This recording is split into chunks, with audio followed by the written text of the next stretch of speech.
who will bring joy, relationship. Sometimes the answer isn't to get everyone on your list. It's to get someone who matters more on the list. Becoming a master is not about doing 4,000 things. It's about doing 12 things 4,000 times. The Ultimate Sales Machine presents the CEO Mastery Show for entrepreneurs looking to grow faster, better, smarter. If you would like to have a profound breakthrough in your business, talk to our team live by visiting chetholmes.com/breakthrough. Good advice is contextual. Get your answers at chetholmes.com/breakthrough. What? It's so good. It's so good. This is what makes you so brilliant, are these ideas that are just so out of the box. They're just so big that's how you get these huge success stories. These ideas are in the box. They're in the box. Sometimes you don't have the budget to do that. So you just send a shark. You put a stick on the shark and you put a message in the shark. Have you ever gotten a shark in the mail? Never. They tend to be opened. I'm going to choose to laugh, and I'm going to choose to create joy. I'm going to choose to create wealth. And everywhere I go, I'm going to celebrate that whereas other people go to work, I go to play. Hello, everybody. Amanda Holmes here, CEO of Chet Holmes International. And it is my honor and privilege to have Tom Schaff here. Tom Schaff, to me, is one of the top 3 most brilliant strategists in my world. Whenever I am in a real bind, it is Tom that I call. And I'm so grateful that you took this interview, Tom, because people need to understand how to effectively deploy a sales strategy. And you have a gift for innovation that I know very little have. I mean, I'm reading your bio here. In one of them, it says that as a co-founder of Solution People, you had half of Business Week's top 50 most innovative companies in the world as clients. I know that you had clients with us, with my father and Tony, for brands like Intuit and Jiffy Lube and US Bank and Costco, and the list goes on and on. And just to also say that you bring you everywhere you go. You also have this amazing amount of information about baseball, and you've bought the Field of Dreams and all of these wonderful things that are coming out because of the gift that you have with sales. I'm so grateful to have you here. Thank you. Well, it's great to be here. And before we start, I have to say something. I knew your dad, and every time we get together, he would show pictures of you and Jordan, like every single time. I'd say, look at how good looking they are. My kids are so good looking, and look at how smart they are. And he would play a song that you wrote. He'd say, isn't she amazing?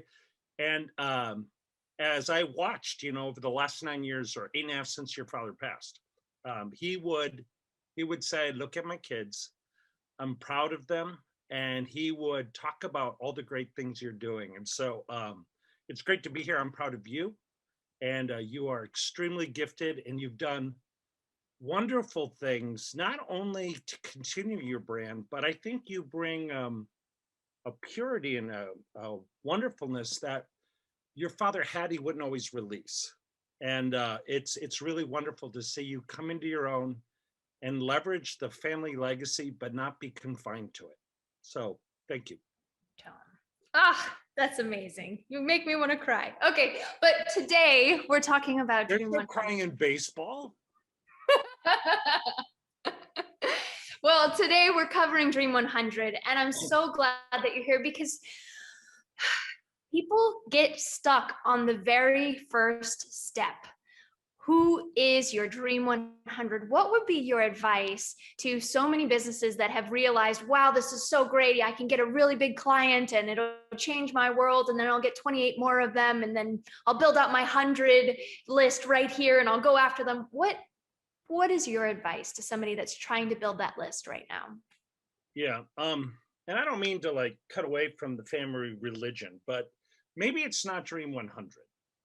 Maybe the 100 is the problem, that it's so burdensome. Maybe 20% of anything gives us 80% of the value, and maybe it's 20 people.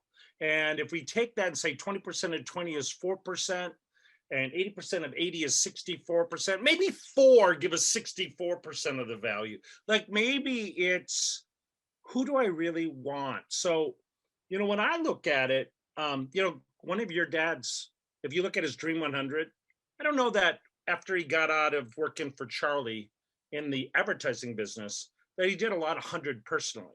He had like a Dream 1.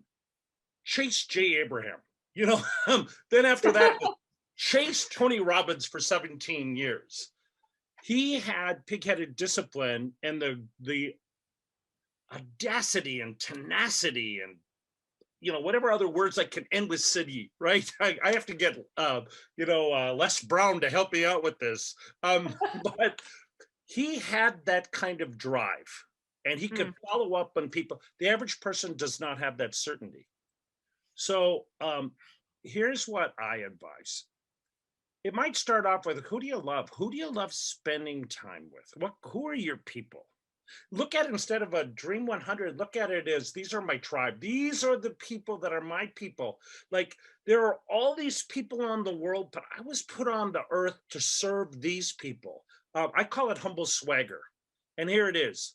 I can't help everybody. That's humble. I can't help everyone. But when it comes to these people, there's nobody that can help these people like me. I can't help everybody, but the people I can help, it would be a moral obligation for me to get in front of them. It would be like stealing if they didn't get me. So I will pay the price for my people. And so that's a good place to start. Like, who do you love? Who do you get out of bed? Who will you work day and night for and think it's a joy and a gift and an honor to serve? That might be a pretty good place to stay. Maybe you're not that That's evolved. a great. Yeah. I love that prompt. I was just going to ask, do you have a live example of this? Like, here's a client that I did this for, or even yourself? Well, I'm doing it now. I'll give you an example. Since I stopped working with your dad, your dad got sick in 11, about this time, and then passed away on August 12th, I think, 2012. I remember the dates: February 13th, August 12th. They jump in. Your birthday's February 13th too. So I remember those dates all of the time. But today is March 12th. And on this date, the world ended. The world stopped this day a year ago. On March 11th, I had my whole 2020 sold out. I didn't have a moment in my calendar. Everything was sold out. But in all my corporate contracts, I have 30-day outs. 30-day outs that if they're not doing the work, I can leave because I don't want to drag somebody. It never occurred to me that the world would end and people would opt out because they had fear. And on March 12th, as I was in Indianapolis with my buddy Tom Schaff, we started seeing people leave the hotels because the Big Ten tournament was canceled. And then other things were canceled. And then it was like a power out where everything in the world was shut down. And the next week I started getting calls. And private equity said, got to keep our powder dry. We don't know how it's going. We're going to take our 30 days. And our 30 days, by March 20th, I realized that after April 20th, I would have no clients. I would have zero revenue. And that I got to start over. With the senior in high school and another one in college. I'm like, what am I going to do? And for me, I sat back and said, where's the opportunity in the problem in the world? People are going to die. There's going to be fear about dying. I expected there would be significantly more market volatility than there's been. Our market's actually gone up, which is weird to me. But I mean, the world's falling apart and stock market goes up. That didn't make sense to me, but it did happen. But I thought, you know what? There's going to be volatility and people are going to worry about dying, and the rich aren't going to get poor, but they are going to be more exposed. So I said, we're going to go after the rich. And on March 12th, that afternoon, immediately, I said to Tom Schaff, I'm only going to train wealth advisors. I'm only going to train insurance people. only. They're number one. So I said, that is all I'm going to do. I am going to pivot right now. And then I went after the top insurance advisors. I didn't say who are people. I needed to create cash flow because I didn't have any. So rather than go after corporations that there might be a sales cycle, Yep. I said, who are individuals? And then I made my list of top advisors, and then I asked for referrals, and then I went after them. And I rebuilt the practice from nothing to 7 figures in 45 days. And I'm happy to say right now, I bet you, like, for example, at Mass Mutual, I bet you I have 25 of the top 100 advisors today. And every day, today I got one, a 30-year-old in Chicago, Michael Schoolcraft. He sold a $432,000 insurance premium. He made more money yesterday than he has in any year in his life. He's the 9th person this year. It's March.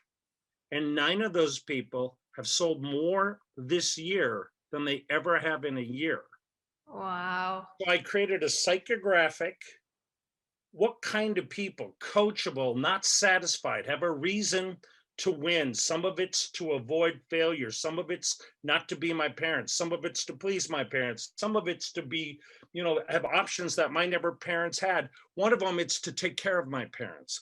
But it's a lot of parent kind of issues. But like people that care, people that love, people that are service, people that are willing to be coached, people that I could tell the truth to, and people that wanted to win. And so here's the thing, that the Dream 100 can evolve. I started with let's get top ones and get referred. But, small companies, your 100 doesn't refer you up, it refers you down. So start big, but start big on where you can make a difference. I'm happy that if a person gives me $1, they get at least 10 back. So, and by the way, I made a list. I can't do that for everyone. I'm not magic. I'm not that good. I'm good for who I'm good for, and I'm not for other people. And there are plenty of people who I'm not right for. But the ones I'm right for, there's going to be magic. So I spend my time there. And if they won't get the return, I'm out. I change my demographic. I change my psychographic. Now, here's the good news. We're coming out of it. The world's evolving. And I have people that are winning everywhere. And now those individuals, it's general agents with 600 agents that are calling me. It's the presidents of companies. And now, having worked and dominating the biggest company in the industry, well, now my Dream 100 is interesting because I have social proof. I do some work with Bob Cialdini. And Bob Cialdini said that when people are like looking to make a decision, they look to authority and they look to social proof. If you're not sure, just think about how you buy at Amazon. I want to buy Himalayan salt. What do? I don't know. Which one sold the most? Which has the most stars? What do? I look at who's got the most. I read the ones on the top. Then I read the ones that have 0 stars, 1 star. Right? I go, I can live with that. Let's go for this. And then I'm done. I don't spend a lot of time thinking about Himalayan pink salt. Right. When you have the top people, the rest of the people want to find out why they're doing business with you. But it's not about having the top, because if you go after the top and you don't have a gift for them, they have nothing to say for you. You got to underwrite your spots. Sometimes we make our list. We're a little desperate, and it's like, who is proximity? It could be we make our list out of ego. What will make me look good? I did that when I was 30 years old. I started a business. I just said, let's go after the top 30 companies that are innovative companies, so we could say we have them. I did that out of like my need to be compelled by that. I don't really care about that so much anymore, but I did then. It could be, what are you passionate about? I lost a job once. I was advertising, and we lost an account, and I was the young man on the totem pole, and I got sacked. I read you should make this wasn't Dream 100, but it was the same advisor in the employment space said, make a list of 100 companies that you believe in. So I went in my house and I had lots of books. I'd pick up a book and I'd page through it, In Search of Excellence and Passion for Excellence, Tom Peters. I'd say, I could sell that. I could sell that. I'd pick up things. I make my list of 100 companies. I print it out and it says jobs, places Tom Schaff would like to work, page 1 through, I put it on a word processor. That was like a typewriter back in the day. Okay. Yeah. Okay. So I had 20 copies. And I put it in my briefcase. There was this thing called a briefcase back then. We didn't have computers or backpacks. I'm walking around without a job, trying to go get a job. And I run into a guy that I took all of his money in student government. I cut his budgets when I was a freshman in college. I ran into him on the street in Minneapolis and he said, I walked by him and he did the same thing. Turned around, he goes, are you Tom Schaff? I said, are you Brian Wilson? I said, what are you doing? It's been a while. And it was kind of nice given we didn't have the greatest experience about 7 or 10 years earlier. He says, what are you up to? I said, I'm looking for a job. What are you looking for? I handed him the list. He looks at the list. Number 7 on the list was Creative Learning International out of Neenah, Wisconsin. He said, why do you want to work at Creative Learning? I said, oh, they have this little gizmo called the Pocket Innovator. He goes, you have one? I go, yeah, why? He goes, you're the only one that bought one. I go, why do you say that? He said, because it's going bankrupt. I'm like, what? I said, how do you know? He said, he had my job in student government the year before. He went to school at our school. I said, you're kidding. He goes, do you want to meet him? I say, yes. He goes, come to my house in 2 days for Thanksgiving dinner. And you know what? That on my list, I took over that company. That's how I got into the creative space. And that guy turned out to be my best man in my wedding. Oh, chills. Yep. He's been, distance of things moves. I still talk to him every week. We spent less time together in the last maybe 5 years, but we used to for 20 years inseparable. Got me to leave my business. I was an advertising guy and I left to join him. That's Dream 100. It was what? So how did I come up with that? What do I have a passion for? What would I sell with the straight face? What companies would I like to have on my business card? It could be that simple. It could be, what are companies? I have a son, 2 of them, but one's a business kid, 19. He's looking for internships. He's like, Dad, how do you get an internship? I said, well, there's a lot of ways to get an internship. Why don't you start with things you're interested in? Hearthstone, write that down. Right? A video game, right? Like, what are you passionate about? My oldest one, when he was a kid, he's an artist now, but he wasn't sure what he would do. Thought he might be a programmer. And he loved Taco Bell. He went to Taco Bell every day. The drive-in at his college was broken. And or the restaurant was being reformed rather. So you could only go through the drive-through. So they went through the drive-through walking. They said, you have to have a car to go through the drive-through. They built a cardboard car. They went through the drive-through every day in a cardboard car. It went beep, beep. I swear to God. I said, son, send that story to the president of Taco Bell. You'll have a job at the headquarters in Irvine, California. Like, what are you passionate about? I'm Field of Dreams. I have a vision for what the Field of Dreams in Iowa will be. You know what I did? I said, you know what? I want celebrity investors. So I said, well, who would care? I said, well, Jack Nicholson is the Lakers guy, right? You have to be under a rock to not know that the #1 fan of the Lakers is Jack Nicholson. Every team has one.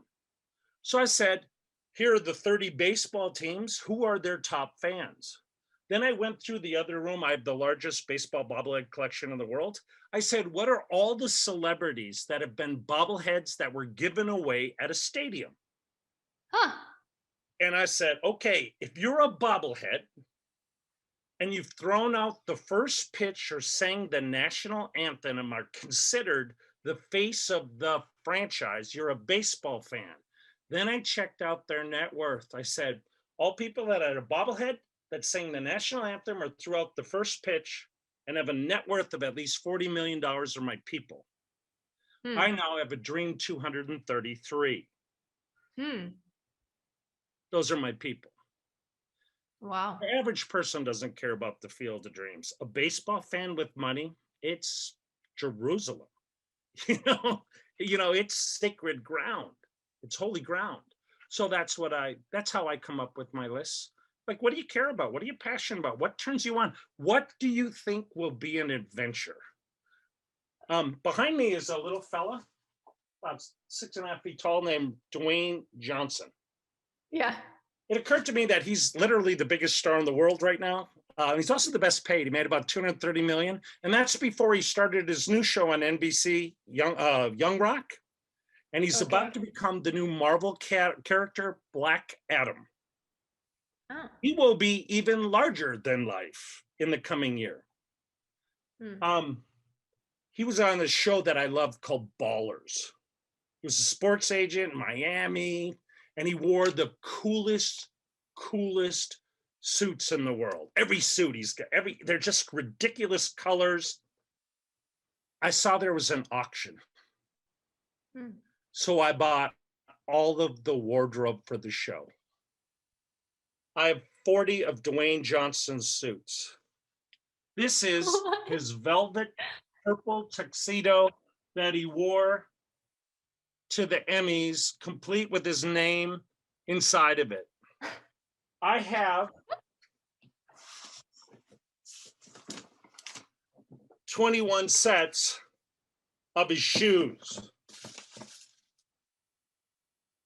Wow. So you and I said, this will be fun. This will be fun. I said, you know what? What? What are you going to do with all of that? I am going to carpet bomb my dream people that are ballers. Okay. People that are innovative, that push the edge, that are benevolent and good. You know what? I don't think we're ever going to see Mr. Johnson win an Academy Award. But I've never seen a movie that I didn't enjoy of his. He's an entertainer. And what I like about him is his ability to make fun of himself. At the end of the day, he's a larger than life character who can take a shot at himself. It makes you feel good. He's family friendly. You as a dude, you admire him. As a girl, you're like, look at him. He's just, magnificent. It's hard to hate the guy, and he's good. He does good things.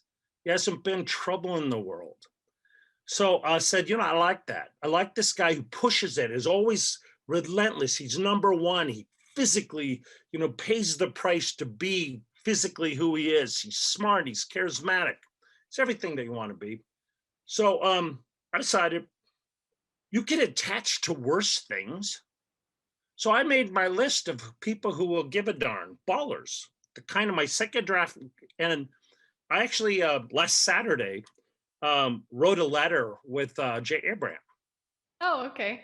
So Jay and I put together, your dad's, former business partner, and we crushed out a letter for them.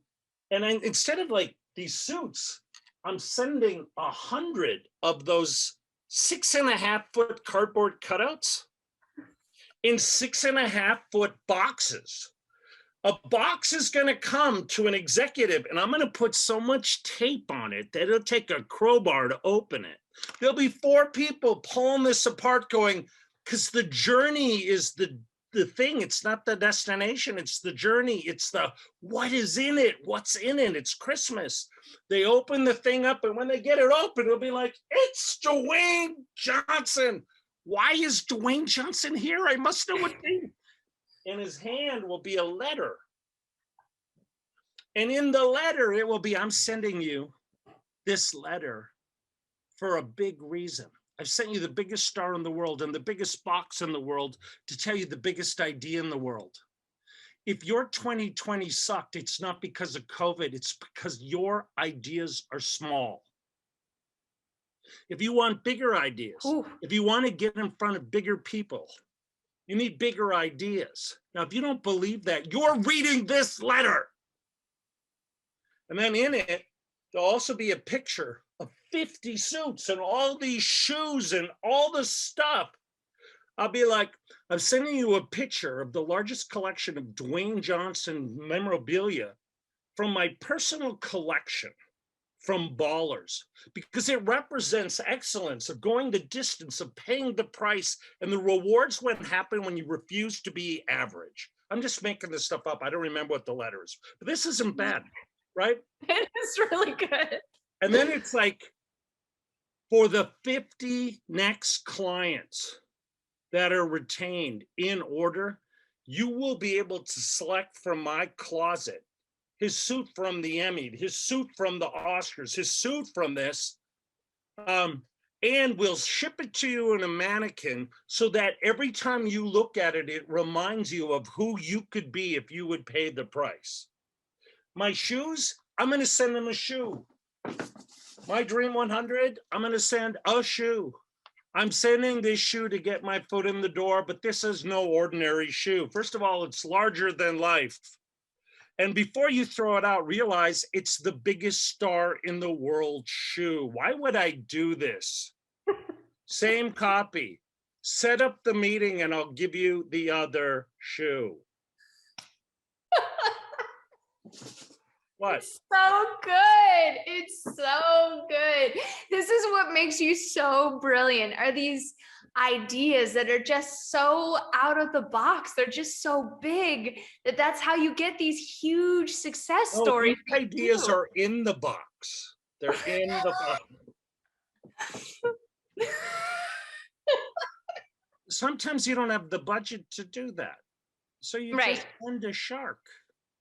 You put a stamp on this shark and you put a message in the shark. Have you ever gotten a shark in the mail? Never. They tend to be opened. You know what?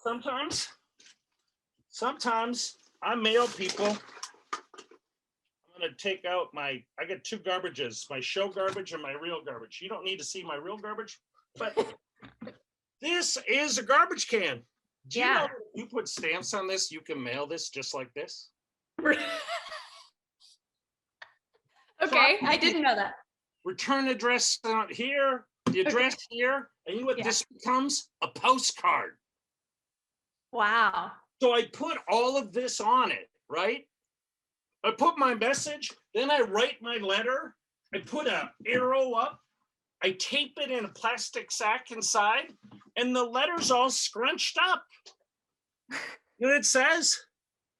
I have sent you bottles. I've sent you video emails. I've called. I've sent voicemail, and it all goes in the garbage. I thought I'd save you a step.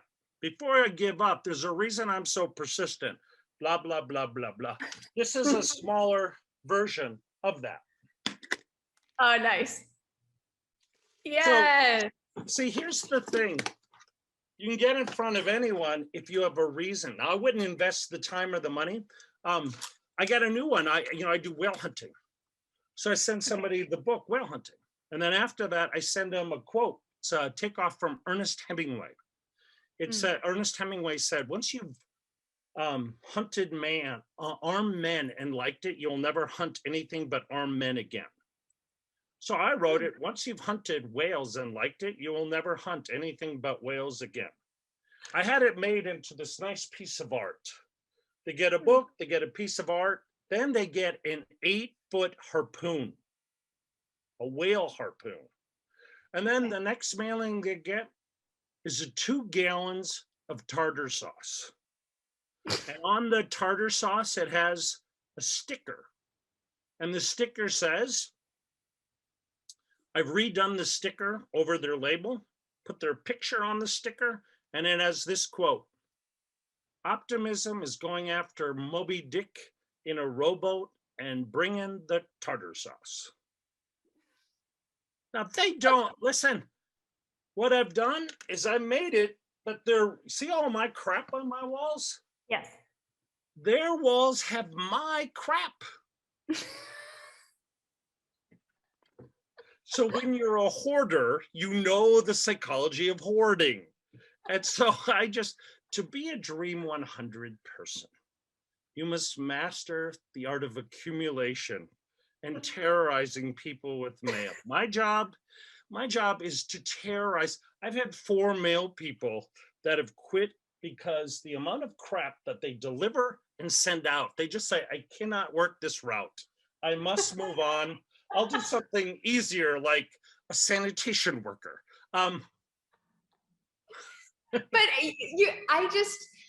you know what I get from you also is it's not like, okay, I'm going to do a Dream 100, so I'm going to put out a direct mail and I have to do this check and check these off the box.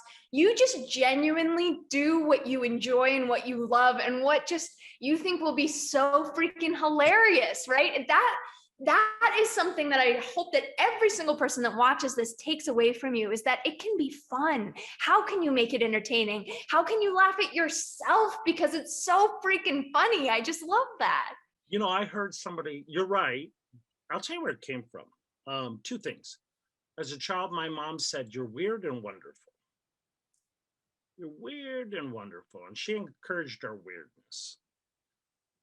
As a 12-year-old, I had a lot of options. I was weird in a lot of ways.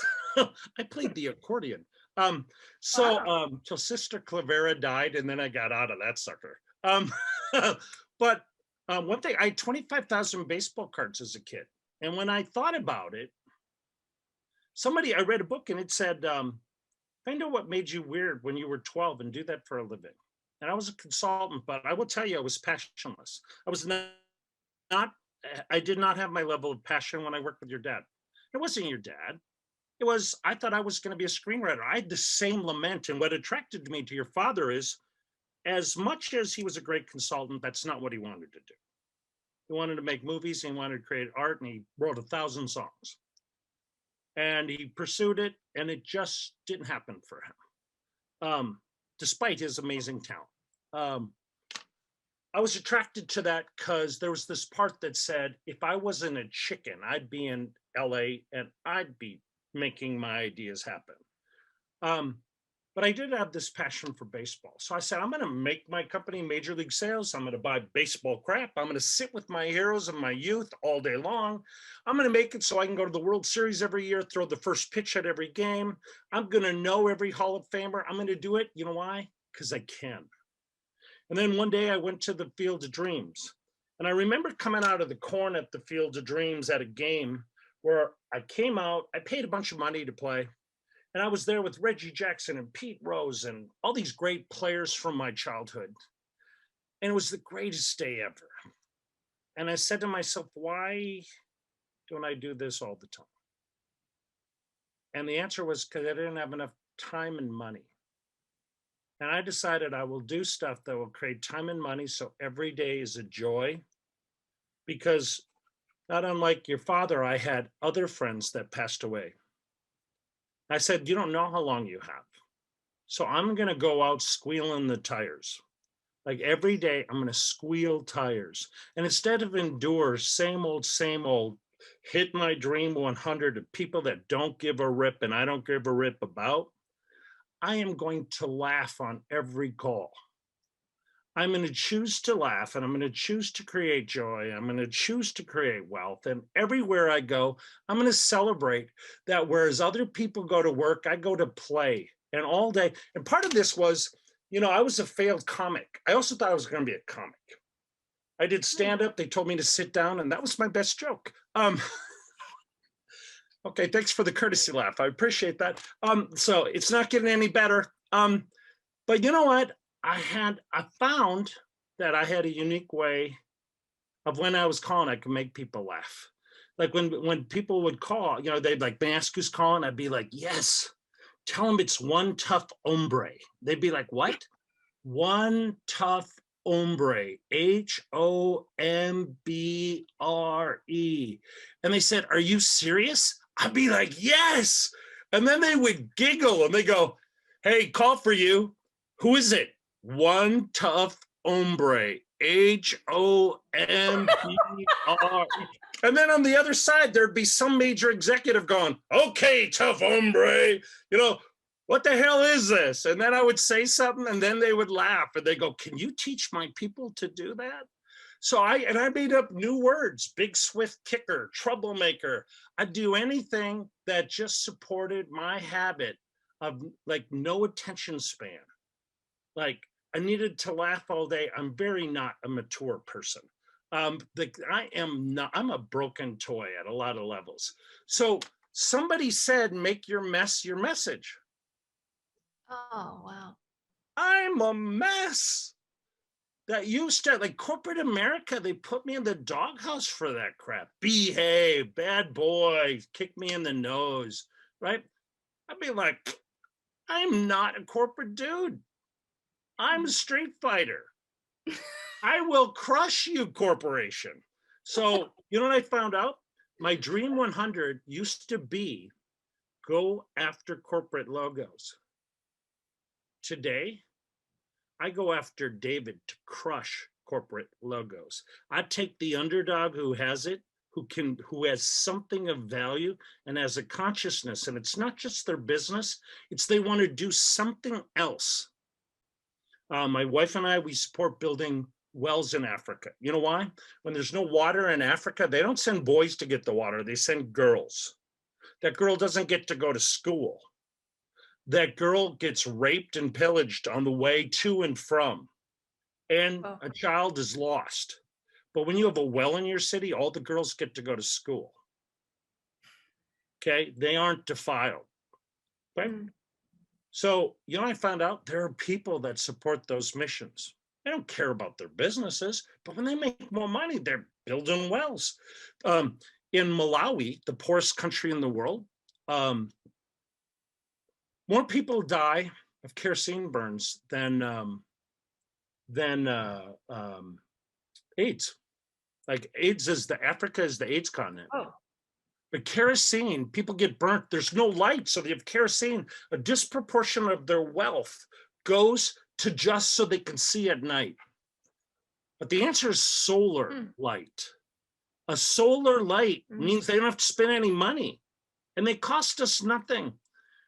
2 weeks ago, a top producer in the world, legend named Rick Scruggs in Virginia, in the insurance business, said, I'm going to tell you about watts of light.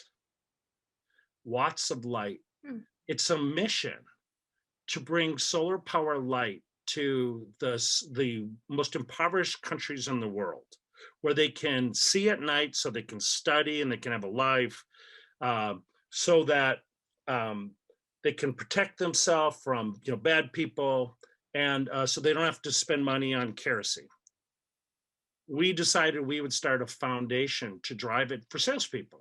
Salespeople like to have, so sometimes it's our people don't really care what you sell. We care about who you are and what you want to support. And if you want to support indigenous peoples of other places that don't have the opportunities, and you're thankful that you were born on third base, thought you hit a triple in the United States, maybe there's something more to than just having a bigger car or another house. Maybe. So those are, how do you come up with your Dream 100? You got to start where you are. When I was 30, I called on little people because I was little. And then somebody said, you have to call on decision maker. So I said, I'm going to be a decision maker, meet with decision makers for the purpose of making decisions. It was kind of a nice little pitch. I put decision maker on my card. And I'd give someone my card and they would laugh, you're a decision maker. And I'd say, are you? And it was kind of dorky, but it got my beliefs to change. And then one day I didn't need that gimmick. But then I said, is that all there is? What if we were difference makers who called on difference makers for the purpose of making a difference? And so now my list a little evolved. I'm now a little older than your dad was when he passed. Not a lot, but just like a year. But you're like, I don't know. If I'm blessed with 30 years, that'll be great. If I'm blessed with the day, but today, my list is going to be people that are up to something. And that'll be my legacy. That'll be my legacy.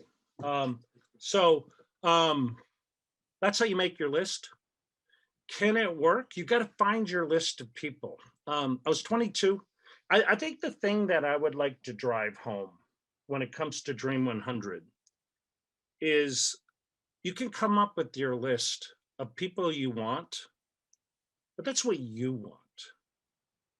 The question is, who will want you? My brother-in-law is a priest, and he celebrated our wedding. He was the official, he was the pastor, the priest in the ceremony. In the Catholic tradition, they give a homily, a message in the middle of the ceremony. And he said there once was a man looking for the perfect woman, and when he found her, she unfortunately was looking for the perfect man. Um, sometimes we look for our perfect Dream 100, not understanding that the one that we think is perfect is looking for the perfect company. And we all have our warts. The question is, who's perfect for you? As I took my kids through the college, I have great kids and I love them. And I wasn't looking to get them in the best school. I wanted them to be in the best school for them. I read a quote that said, college is not a prize to be won. College is a fit to be made. Dream 100 is not a prize to be won. It's a fit to be made. It's a marriage to be made. It's not who do I want? It's who can I create the most value? Who's harmed the most because I'm not here? And when I can get my list of who I can make the most difference for, weirdly enough, they've been waiting for you to show up, and that tends to go exponentially. Now, on that list of the 100 people that I can make the most difference, there are people that you can make more difference for. They ought to be in your first wave of 10 companies or so. And like, why go after 100 equally when there's 10 that you can make more difference for? I'll kind of bring this back as a summary now. I'm 23 years old and selling life insurance. I'm broke. I'm living with 3 guys. We have used furniture from all of our parents. Our fridge has 2 beers, 2 pieces of moldy pizza, and a baking soda thing to make it not stink. This is our place. They told us, go sell your friends, and then you'll be referred to their parents. Because doctors and captains of industry want to buy insurance from 23-year-old drunk roommates of their children.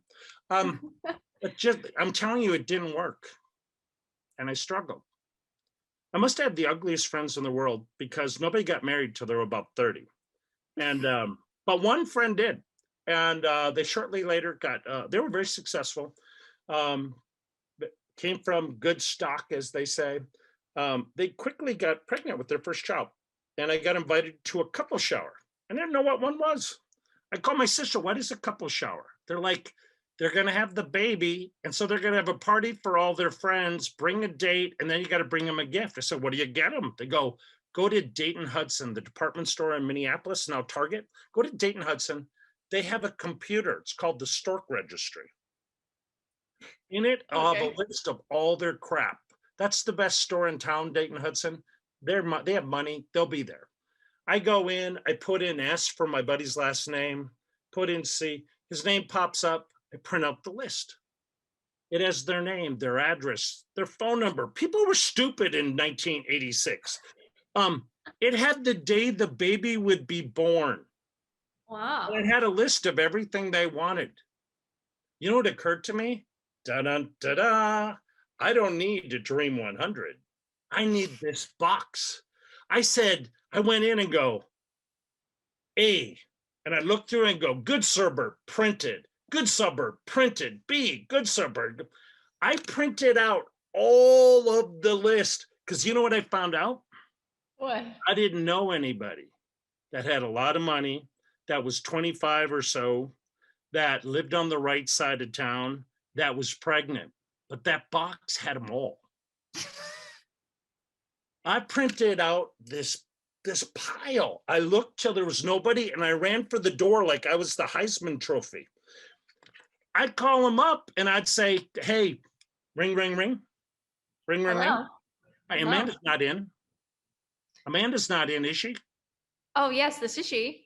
Oh, Amanda. Tommy Schaff, is my name familiar? No. Northwestern Mutual? Can't say that I know. Did we speak before? This will be a short call. Big picture, I'm an insurance guy. I'm not even really good at this. I can only help one kind of person. I typically help young families, right side of town, probably starting their careers, expecting a pretty good future, and maybe contemplating or just recently had kids. If you're not that, you should hang up on me. And you would say? Oh, how funny you should say. I am expecting. You're what? I'm expecting a child. Get out of the town. What is that? Like, you are not. And then you would talk and I'd say, well, listen, before I wasted a lot of your time, first of all, congratulations. There's two kinds of people, people that believe in insurance and people that don't. Which one are you? I think insurance is even more important now that I'm having a family. Oh, that's too bad. Why? Well, then you've already taken care of this. No, I haven't. Sorry? I haven't. What do you mean? I thought you believed in insurance. Yes, now that you bring it up, I think that would probably be pretty important. They didn't usually give that easily. I usually had to go to this next one. Dumb question. Something happens to your spouse today. You're still having the kid, right? Yeah. Because you're going to raise them without any coverage. And that's when they would ask me in. And I did that 3 appointments a week. I got 2 of them and I made $9,000 a week in 1987. You know what? I got awards and I came on this stage and they go, okay, so here's what I do. I go to Dayton Hudson, I print out these things and I go, hey, would you still have the baby if your husband died? They're like, no. And that's why I quit selling insurance. But here's the point of the story. I didn't know anything about selling. I found people that needed me worse than I needed them. Find somebody that needs you. When you look at your Dream 100, think of the antecedent events that cause a need. Someone gets pregnant, they buy a different house, they buy a different car. We bought a van. My wife had a sports car. We bought furniture. We bought these things. We buy life insurance. There are antecedent events. When somebody changes, when a president of a company changes, everything's going to change. Don't just look at raw numbers going, here's 100. That's a list. If you're going to do that, call disease. No one ever gets to them. Okay? That was supposed to make you laugh. Okay, so start at the bottom because everybody quits. They never get called. But what works better is to think. I studied the Inuits, and the Inuit, indigenous people of the North, they lived and sustained by whales. But if you wait to hunt whales and you wait to see one, there's a whale. Let's go get Moby. It's too late. By the time you navigate through chunks of 1,000-pound ice, like all over the place, the whale will be gone. You have to know where the whale will be right there 45 minutes before. But how do you know? You don't have GPS. You don't have a satellite. The Inuits were smart. They put their children to play on the coast, play by the beach. When birds gathered over the water, they knew there were krill in the water. The birds were over that spot because they were feeding. Behind a bunch of little fish are a bunch of big fish. And behind the big fish are seals, and behind them are whales. The answer is look for the birds. You'll get the whale in 45 minutes or sometime. When you're looking at your Dream 100, the question you should ask is, what are your birds? What's the sign that somebody's going to buy the thing that we sell? They just don't know it yet. What's the problem we solve? What happens before that that creates that problem? If I can get the list, if I can create analytics, if I can be alerted to people that are in transition, that are in changes, everything will change. All of a sudden, I don't have to chase them forever. My last message, and then probably I don't know anything else, is you get sent to who you sound like. You get sent to who you sound like. If someone calls you up and speaks Chinese, you might know Chinese, but this buddy, I am going to be like, I'll be looking around somewhere. I'll be like, I'll call siblings going, do you know anybody at work that speaks Chinese? Because I don't speak Chinese. I'll be like, why is someone speak? You get sent to who you sound like. When you talk about your product or things related to your product, you get sent to people that buy your product, and all they can do is buy it on price. They're usually going to be commoditized. You're not going to be the lowest price. You'll get a chance to do a lot of work. And at the end of the day, even if you drop your price, they'll just lower their existing vendor's price because change is a bugger. What I've learned about Dream 100 is I needed to transform the language. I needed to transform the language of what I talk about to the language they talk about. And I needed to move from the person that I used to call on to the person that doesn't think they need to see me. I'll give you an example. As I call on larger institutions, as a guy who works on sales, they want to send me to the sales leader who can't buy pencils. They can't do anything. They have to get permission for anything. Yeah. I don't want to call a sales VP. By the way, if you're a sales VP, I don't want you to call me. Never. Why? You don't have any money. I deal with CEOs. I don't care what the size, GMs. If you're not the head, I'm not talking. I needed to rechange my message. It's not what I have. It's the problem you have. And the executive problems are risk mitigation, growth, sales and profits, and specialization, differentiation, blue ocean. So I take a look and say, how does what we do mitigate their risk? How does it give them growth? How does it give them difference that helps them acquire new customers? I can't talk about what I have, or they'll say, tell me about it. What makes you better, different?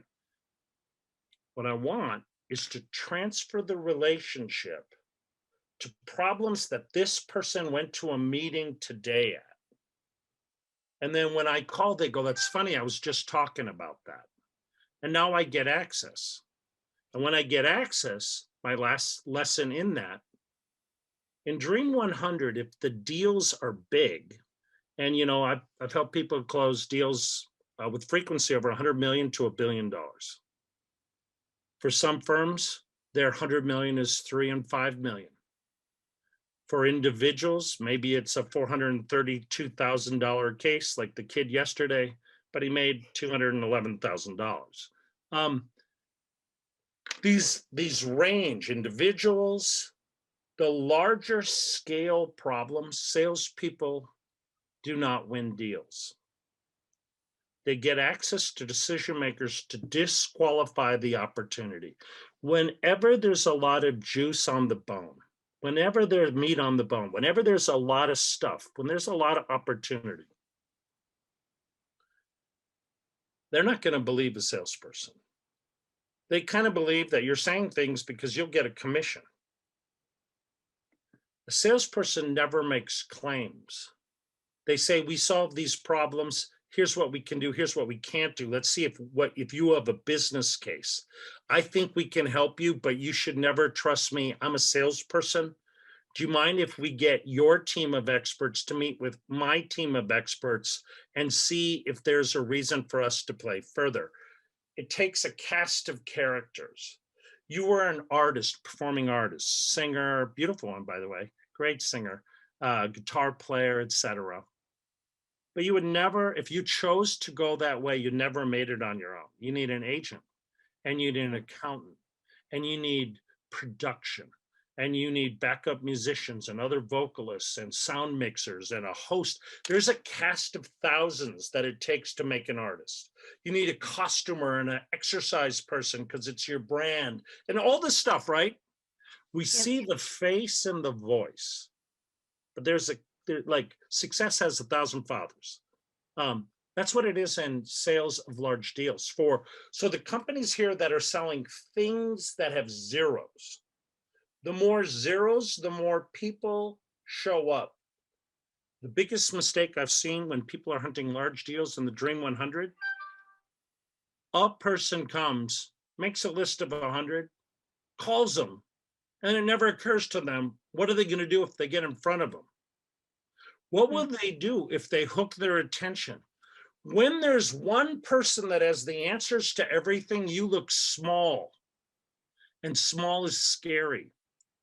Big companies buy from small companies because they're creative and they're responsive. They don't buy from them because they're risky. There isn't redundancy.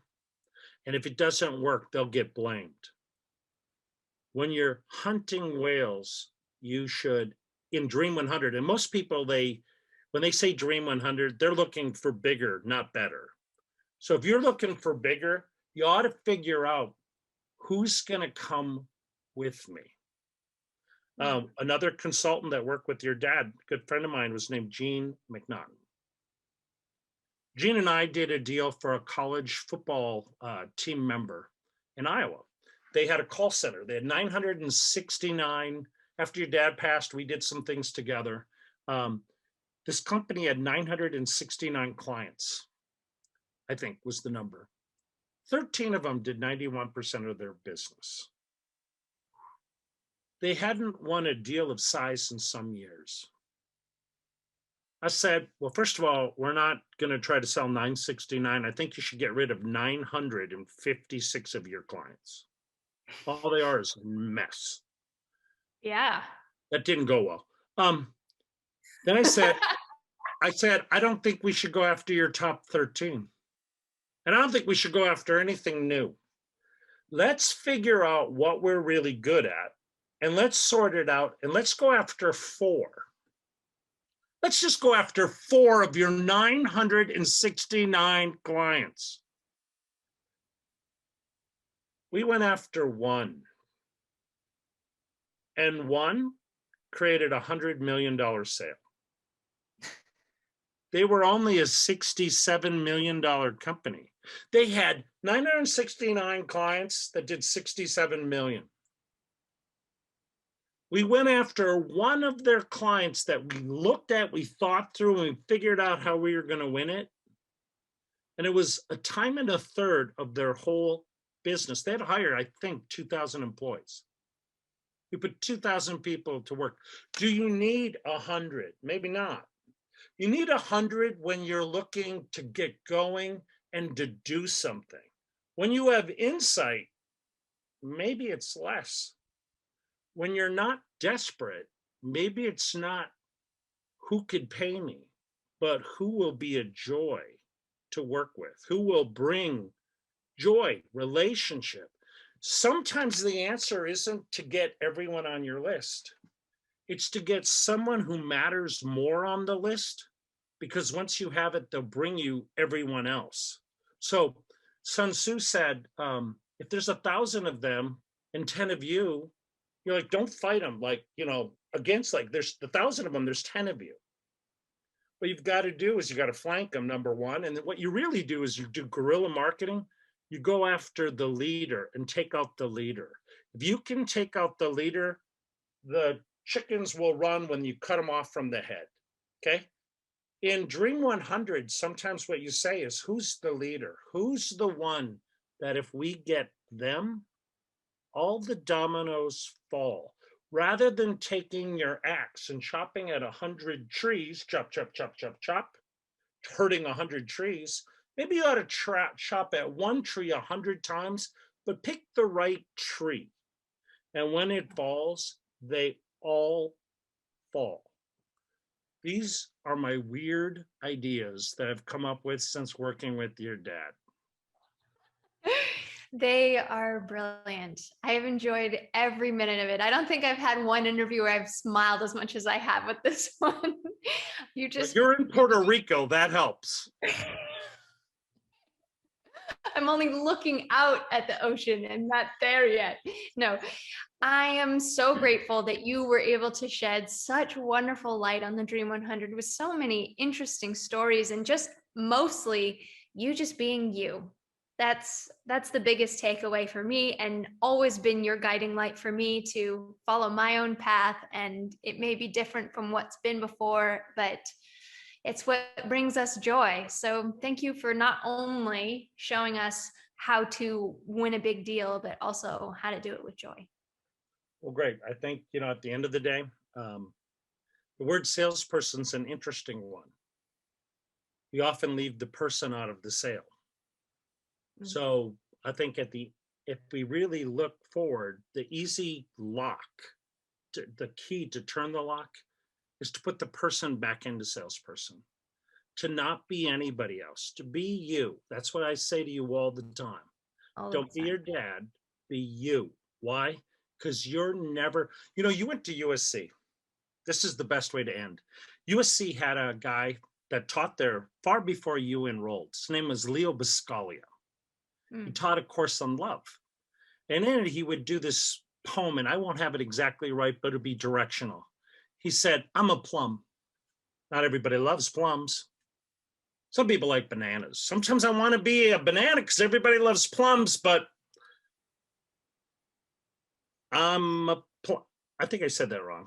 It's the Anyhow, opposite, right? Everyone wants bananas, but I'm a plum. everybody right? wants a banana, but I'm a plum, right? Mhm. So you know what I am?